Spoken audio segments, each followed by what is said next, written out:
Yeah, I was talking to John earlier. I mean, this is my fourth official first practice, but each one's felt a little different with this new team.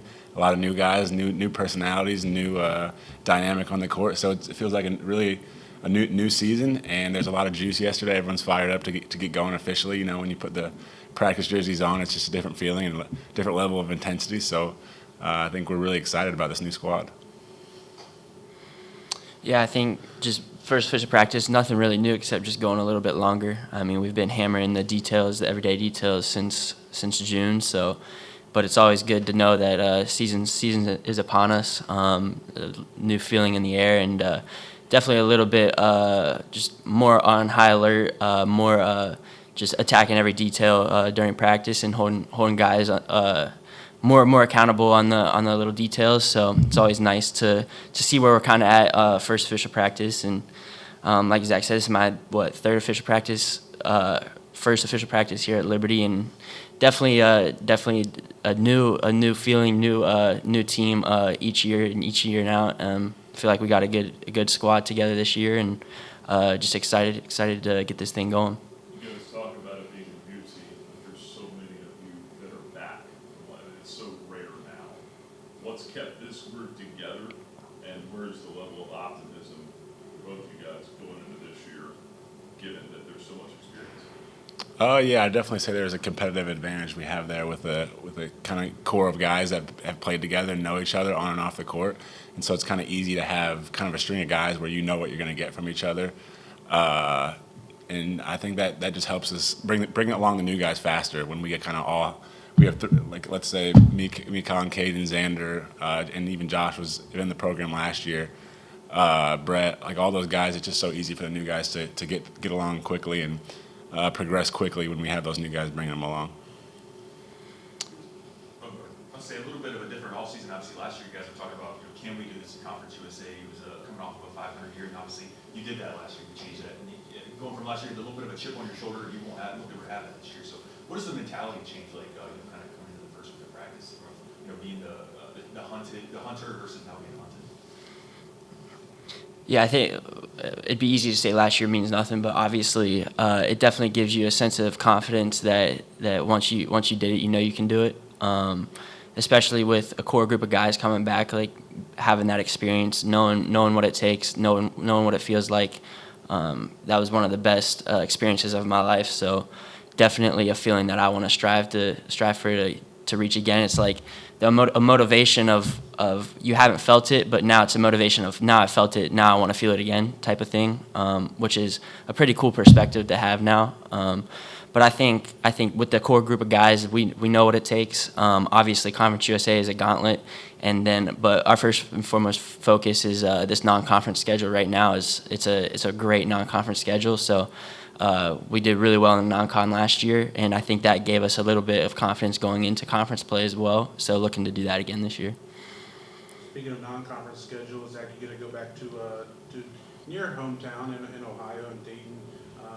Is that something you're looking forward to, making that trip? Oh yeah, definitely have a big squad wearing 25 Cleveland jerseys there, which is always a fun feeling. It just makes it feel like home again, and just being able to play in the Midwest. I mean, that's going to be a great environment. Looking forward to that opportunity.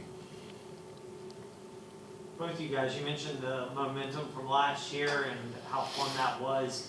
Was that part of the reason you guys came back? Is there serious consideration to leaving, or was that kind of never really in the consciousness for you? Yeah, for me, my personal decision wasn't opposed to leaving or staying. It was kind of just packing up the basketball shoes and moving on with life, or continuing playing. And I know Zach and Colin, those two guys, if they were going to be here, I wanted to be here with them. Those are my ride or dies, two best friends. So I couldn't see my life pursuing without playing another year with them. And I don't take it for granted every day I step on the court with those two guys. So knowing that the core three of us coming back was a special thing for me, and something that I could not leave, because those two guys are unbelievable people.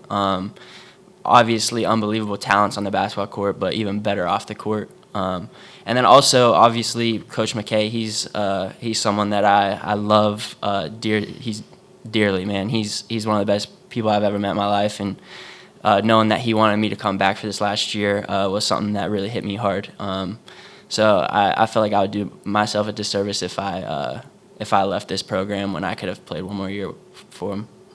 Yeah, and just to piggyback off that, I would be lying if I said other stuff isn't attractive to go look elsewhere and think of whether there's a lot of lies of bigger and better out there. But I think as I've kind of grown in this program, I've realized that the person who I want to become is way more important than any of the basketball part of it. And so here, I think is the best place in the country to develop who I'm going to be as a husband and a father. And so just being able to get that here, and then on top of that, basketball success is just an add-on.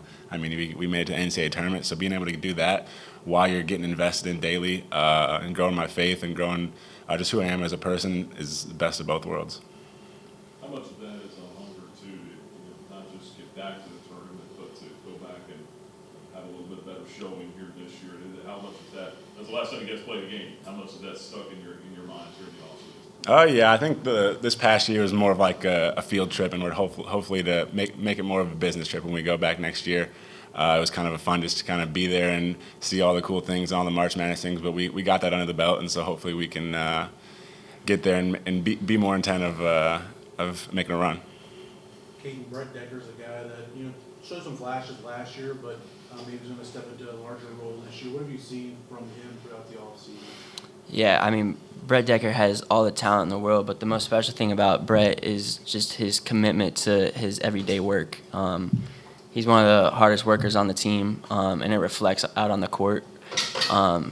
So I don't want to give all our secrets away, but yeah, just expect Brett Decker to have a pretty important role on this team. But like I said, just the hard work that he puts in every day is just a testament to how he performs out on the court and just who he is.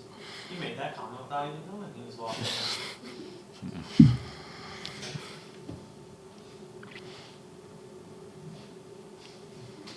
What's different will it be with Taylor Peter not coming in off the bench now? And I guess you don't know until you know, right? But I mean, just anticipating not having his presence this year. Yeah, I mean, obviously you've seen his success, and it just proved how valuable he was and how special of a player he was. So we'll definitely miss that, but I think it's just going to come from different ways and different, like we talked about, Brett, a lot of different options that we have to just a lot of scoring firepower. So he'll be missed, but we got some guys. Obviously, against the Oregon game last year, you mentioned the non-conference was pretty strong last year with NC State and Dayton on this year's schedule. Do you think the non-conference this year maybe prepares you a little bit more for what you saw in the NCAA tournament, what you might potentially see in a postseason setting? Should you make it back there this year? Yeah, I mean, going into last year, I thought we were really prepared. I mean, we were going into the tournament with full confidence, and I mean, the stretch of the second half of the conference play, I felt like we were in tune and in sync, and we just picked our worst game to have our worst game. So I don't know if I felt like our non-con was really good last year, and we performed really well. So I'm glad that we have maybe even better non-con this year, like you said, to hopefully prepare us even more. But I don't know if if it was hard or not, we'd be prepared anymore, because now that we've been there, we know what it takes. We know what it's like now. So maybe it's more of that was our first time being in the tournament as opposed to a hard non-conference schedule.